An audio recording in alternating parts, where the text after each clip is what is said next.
This is Peter. Peter lives on a farm. On his farm there are lots of animals, and animals produce lots of waste. However, the waste of the animals can be food for some plants. Therefore, Peter spreads it on his fields as a fertilizer. From the fertilizer, the plants obtain nutrients and thus they can grow. If it rains, the nutrients are also washed into the surrounding rivers. The rivers then transport the nutrients from the farm all the way into the ocean. In the ocean, however, not all organisms can make use of this special food. Too many nutrients can be harmful for some plants and animals. This can have serious consequences for the environment. When the nutrients reach the ocean, plants will start to grow, just like on land. They are mostly much smaller than the land plants and are called algae. If there are lots of algae, they clump together and sink to the bottom, like snow. With them sink the nutrients they have taken up from the land. The movement of the water flushes the algae with the nutrients back and forth on top of the seafloor and finally into the sand.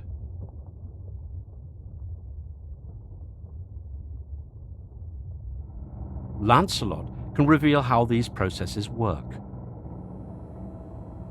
Lancelot is an instrument developed at the Max Planck Institute in Bremen, particularly for this purpose.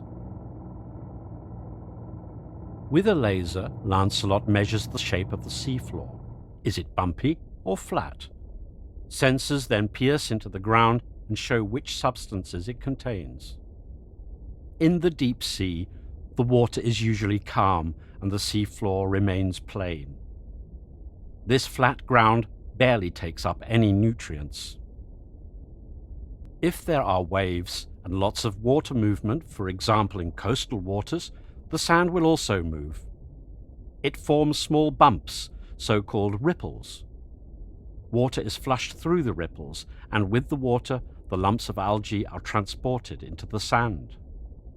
Within the ripples, the algae are broken down by tiny creatures called microorganisms. Together with many other microorganisms, they inhabit sand grains like this one. On the beach and along the coasts, there are lots of ripples. Thus, there is plenty of space for microorganisms to eat up nutrients. That way, the coasts with their ripples and microorganisms protect the open ocean from the nutrients released by humans on land. And Peter? He's back on his farm, taking care of his pigs.